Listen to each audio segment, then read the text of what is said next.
Hello mga kasubs and and welcome to the Sourcicles TV. You got me, Mark. Isang mapagpalang Lunes sa lahat. Uh, and for this bright Tuesday Monday morning. Maganda yung weather kasi yung sun nasa likod ng mga ulap. It's behind the clouds. Tapos the rain has stopped kaya yung weather is a bit slightly ish cold. Sana wag na umambon kasi it's been raining since the weekend para bumaba naman yung mga baha sa mga in certain areas. This came across my feed. When was this uploaded? In-upload siya 2 weeks ago lang, so it's new. This is a song entitled Ambag. Ambag is contribution in English, and it will be performed by Glock 9 featuring the artist Chakra. First time to hear his name, hindi ko siya kilala. Tingnan natin kung ano yung bagsakan nila. Let's see if there's information. Blah blah blah blah blah blah. Independent record label, blah blah blah. Anyway, before we give it a go, just a quick thank you to all our viewers, subscribers, members, and sponsors. Maraming salamat sa inyo. And without any further delays, let's get this song to go. In 3, 2, 1.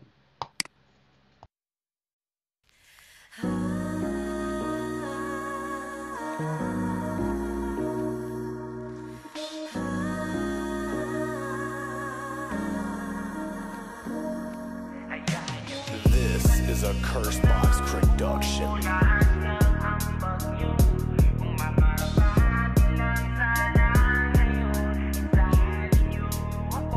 1997 nung lumabag ang lagapak ni Glock, di ako makapaniwala, laman ng mga song hits, sana yan hip-hop. Rap-rapan, palawakan, talamakan, salitang pinapaindak. Di naman pwede maging breakdancer na rapper, mag-alba, tiktak. Kasi di talaga kaya madayang tadhana, bintanang puro sana ang tanaw. Kaya pa kayang makilala, maalala, kahit ang salang ay hilaw. Hanggang sa nadinig ko na may mga bata na sa'kin ay sumusubaybay, lumulupay-pay na mga katagang nananalaytay. Nakita ko si Abaddon doon sa radyo pa noon, Erlangan sa laban na wala pang ako cellphone. Parang si Tupac, si Tuglax, siksikan halos matulak kapir. Tapos nag-usap at nagkahimayan ng utak kahit walang geng-geng. Di sanay sa bang-bang, umilip sa 187 maps galing-deng. Kasi di ito chamba, parang Kobe na Mamba. Ipagalat mo na nagsama si Glock 9 at Chakra. Ayan yung ibalik ko ng buo lahat ng ambag nyo.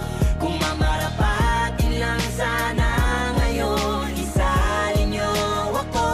Hayaan mong ibalik ko ng buo, tatawarin nyo ako. Kung napaagalan at may nakakaalam, siyam tayo at iwalo.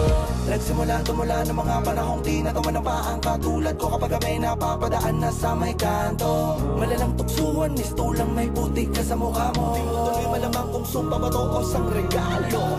Minamalagat pa ang tugtugan namin. San daw nang galing ang aming kitas, formahang alanganin. Nababadoyan ng tropa, walang gustong sumuporta. Pero pinilit ahakin ang daang walang direksyon at maraming kontra. Buti na lang merong napakinggan na ares. Ito rin pamantay sa paggamit ng papel at lapis. Bumuo ng samahang sumunod sa mga bakasyon na naiwan. Sinigurado na di mapapahiya kapag ganyan na pakinggan. Sulit ang matagal ng pagkasama at pagkabang. Tadhana na ang gumalaw ng sakalam ng pagkabang. Alam kong pinangarap mo din doon ang magganap. Nawala man ang ikawalo pero dumating ang ikasyam. Pinanim ako nung narinig sa makata na wala kasing tuloy ng bibig. Doon ako napabili, babang kinikilig. Iniisip ko ako si Glock 9 sa akin silid. Play, poster, wine, habang sinusulat ang mga kanta mo kahit na mapuyat. At kinakabisado ko ang bawat bitaw sa Walkman ko. Malapit ng malo, matagasan, nakagawa na din ang tula. Mga salita na magkakatugma. Nirap ko na mabilis sa boss na manipis. Salatado kay Aristo, nakahulumat. Naging crazy mix na ang dating Miko. Salamat si sa Crispy Basilio. Nakasama ko na din si Francis M.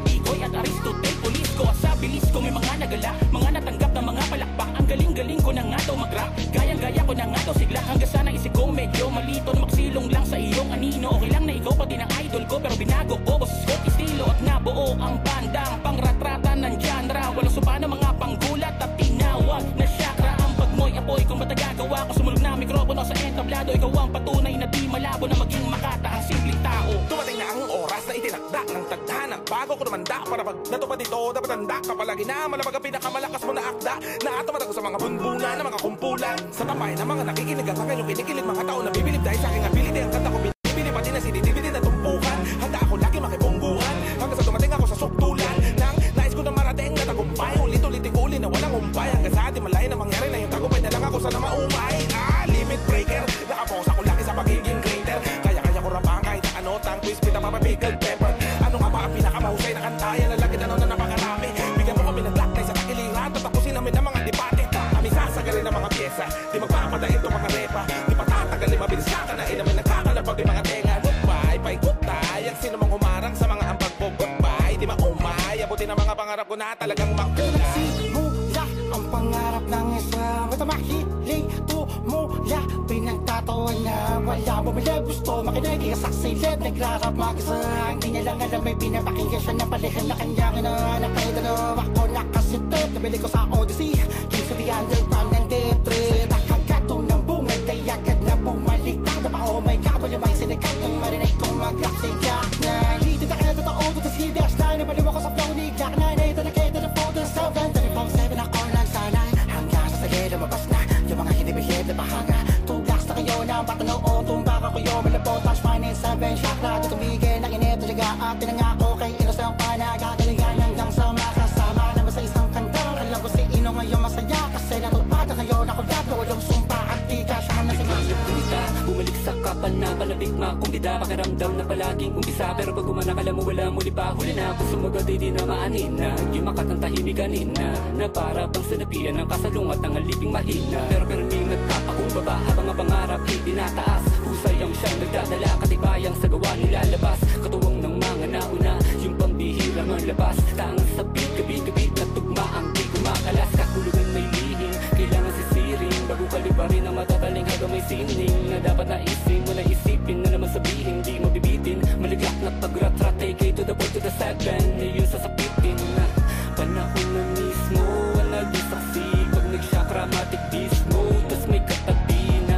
Aristotle police ko, masan ng anino kung saan may hidden info about to kill your ego. Metro man ako kinabaliwan, yung ay musika mo kinaadikan. Humpi na matutupi na balikan, kulak na lamang kasi halikan. Kaya nangarap din ako na maging rapper, gamit ko noon sa laki para bang duster. Di man nakalapit na makawak ang marker, sa malayo ay nakasaludo ako master. Hula pa, 2,000 ika-apat, hanggang 24. Nakasunod pa sa yamak na nag-iisang glak. Dahilan ko bakit may mga matulid nila mga awitin mo na parang hindi ka humihinga. Bakit meron walusupan na ngayon dinadakila dahil sa'yo mga lagapakan na amin nakita.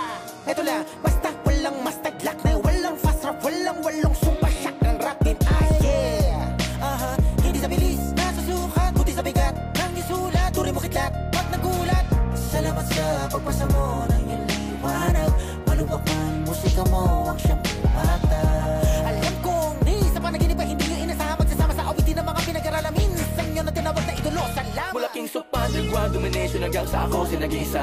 Tunay na Lord, depet malu sa pangkaraniwang rap ay naiba. Hindi kang inakalang pagda sa entablado at may ka nabibira. Ay may batang ismag na galing pa sa mapakawalan ni God na na-inspira. Teka sino to? Isa sa tunay na may titulong inidolo. Kumanda ka na par kapag nagpaandak siya rumalagas ang bihikulo. Simbolo, katotohanan na ako'y disipulo ng mga salin na aral sa mga sinulat mo na bersikulo. Mula ba nun, hanggang sa ngayon, pakaramdam ko ako'y sinasaniban. Tulad mo na simpleng tao nagiging halimaw lapas sa papel na tagling nakapangyarihan. Di pa maraniwan ang nasa, ang may nabagasa.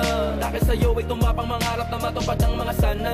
Sana balang araw, ikaw ay makasama. Hanggang sa tumating na iba, bumahina nila, tumitaw na sa mapa. Wala ka pantay na maunggala sa paghihintay kay idol na black. Nagbunga ng mga pilimot na limat ngayon ay pasasalamat naman ang namulak na. Hayaan yung ibalik ko ng buo lahat ng ambag nyo. Kung mamarapatin lang sana ngayon, isalin nyo ako. Hayaan mong ibalik ko ng buo, patawarin nyo ako. Kung napaagal na at may nakakaalam siyang tayo. Hayaan yung ibalik ko ng buo lahat ng ambag nyo.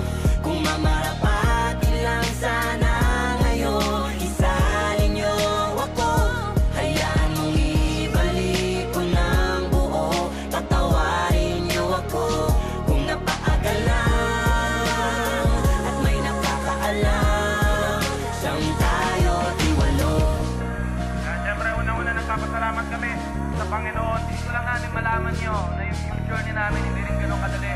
Maniwala lang kayo palagi. May mangyayari. Pagpatuloy nyo lang.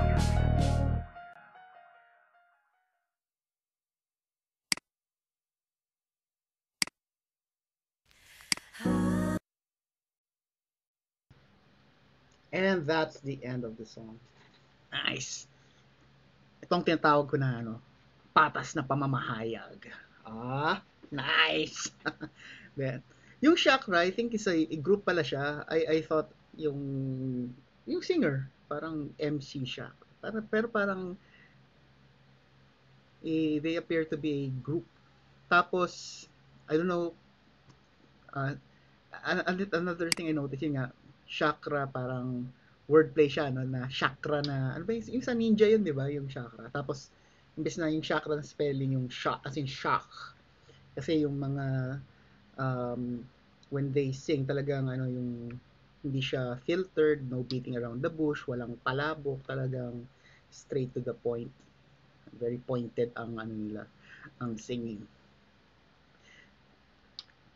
It would be cool din kung, eto guess ko lang to 1, 2, 3, 4, 5, 6, 7. Pito ba sila?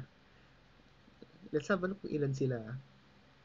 Kung pito sila, yun, would it happen na first letter ng mga pangalan nila yung yung bumuo sa salitang Chakra? That would be cool, no? Talagang destiny na yun talaga yung pangalan sa grupo nila. Tingnan lang natin yung group picture. Let's see kung tama ang aking palagay. Ay, saan ba yung group pic nila? Eka lang.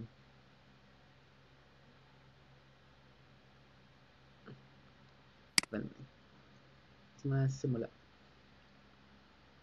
Yan. 1, 2, 3, 4. Ito si Glock. This is Glock 9. 1, 2, 3, 4, 5, 6, 7, 8. 8 eh. 2, 4, 6. Or siguro isa dyan, doble yung niya. Parehas yung first name nila. Ewan ko kung ano. Pero let me know in the comments for those who know kung saan nila na paano nila na-conceive yung Chakra bilang yung name ng collective name nila.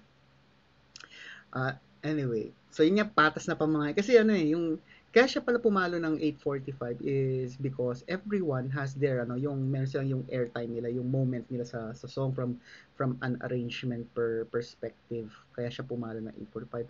Ako natuwa ako kasi I think this is the first Filipinos na song, yung may kanta, yung may kumakanta, hindi instrumental na OPM na ganito kahaba. Pinakamahabang mga OPM songs natin, 'di ba? Nasa 5 minutes, a little over 5 minutes kasi may mga power, mga lead, mga sa banda, 'di ba? Pero this one cool siya kasi umabot ng 845. Yan, natuwa ako kasi very rare na may mga ganitong Ito pa lang so far ang napakinggan ko. If you guys know a Filipino song that goes over 7 minutes, let me know. Hindi medley yung talagang kanta lang talaga, yung as in one song lang Yan. Pakinggan natin. So ito, doon ako natuwa dito. Tapos yun nga, yung patas na pamamahay, kasi nga, lahat sila may airplay. Din yun, natuwa din ako doon kasi equal talaga yung nila. Yung isang mga bigla, yung medyo nag-hook sa akin is yung kumanta, the one who sang around 3 minute mark ito, this guy. Yung discussion niya was about yung skills niya, how it improved, yung people appreciated it, yung talagang nakatanggap siya ng paghanga, ng mga palakpak, and some even comment na na parang pwede nang itapat kay Glock 9 in terms of yung speed, yung bilis ng rap niya. Tapos nandun yung realization niya na hindi dapat tayo yung naggo-grow sa ilalim ng anino nung iniidolo, yung hinahangaan natin, parang nandun tayo under his shadow. So kailangan mag-step out tayo, tas tayo yung gumawa ng sarili natin. Kaya nga parang sabi niya, yung pag-idol okay yan, pero yung kailangan pa rin i-develop mo yung sarili mo para yung magkaroon ka ng sarili mong identity. Kaya cool na yan. I think yung pinaka-comment ko lang dito is, kasi nga, yung sa haba ng songs, tapos may kanya-kanya silang mensahe. Although nakastick sila sa isang topic, sabihin na natin, yung discussion point nila medyo iba-iba. Kaya ngayon, ang nangyayari tuloy, ako for example, hindi ko na-capture lahat ng vocalista. Hindi ko na-capture lahat ng mga naging discussion point nila. Katulad niyan, ito yung medyo nag-stand out sa akin. So, nasa kanya ngayon yung focus ko. Although, it doesn't mean na yung ibang message ng iba, parang hindi ganun ka-importante or hindi ganun ka, it just so happens na ito yung medyo nag-hook sa akin. Tsaka yan yung nostalgia ng Walkman. Meron akong Walkman noon. I did have a Walkman nung bata ko. Pero ano siya, ang cool sa kanya, bakal. Sony na, yun tapos bakal siya, tapos it has 2 outputs, kaya one unit lang, pero dalawa kayong pwedeng makinig na tag-isa kayong headset. You can listen to the same song. Tapos yung FM niya, yung nasa cassette tape. Kung baga nandun yung tuner. Galing niya eh. But anyway, so yun, I think yung medyo challenge yung lengthiness. Pero ako kasi as a singer, I'm not a singer. As a musician, I do not mind listening to it all over again hanggang sa makuha at mag-sink in talaga sa akin yung message ng bawat isa. Kasi cool nga yung arrangement eh. Talagang natuwa ako eh. Pero I don't know with the other listeners if they share the same enthusiasm na yun nga. Baka pag nakikinig sila, ang focus nila itong part lang. So, yun. Kaya siguro yon ang encouragement ko sa mga listeners. Check out every message para maintindihan nyo talaga kung ano yung mga pinagsasabi nila, and don't stick lang sa kunyari, favorite nyo itong singer, itong MC na to, hindi, ito lang yung gusto ko. Lahat sila eh, they have their characteristics eh. Like for example, itong nasa video, ang ganda ng niya eh, ang ganda ng accent niya, yung bitaw niya, may pagka may pagka reggae-ish na, naalala ko nga bigla sa kanya si DJ BJ sa kanya eh. Pero yung kanya, hindi comedy yung niya, yung delivery, yung parang talagang kung gusto niyo ma-imagine si DJ Vidya, yung si Michael B, di ba, na Bombay na rapper. Kung you can how he would sound kung talagang ginamit siya na yung seryoso na medyo sharp yung mga bitaw, eto yun. Parang ganun. You get to appreciate the other artist. So very cool na na bagsakan. Ay sorry. Hindi naman yun. Hindi naman tayo made-demonetize dahil doon. Anyway, sana wag. Peace. Ano lang yun, expression. Kasi nga na sobrang excited, natuwa ako talaga sa kantang ko. Solid. Anyway, that's my reaction. Let me know what you think. Leave it in the comments. If you haven't done it yet, these are the stuff you can do to show loving to our channel. Please do as many as you can. Don't forget to tell your family and friends about the Stars Equals TV. Sharing is caring. And most importantly, stay safe, everyone. I'll see you on the next video.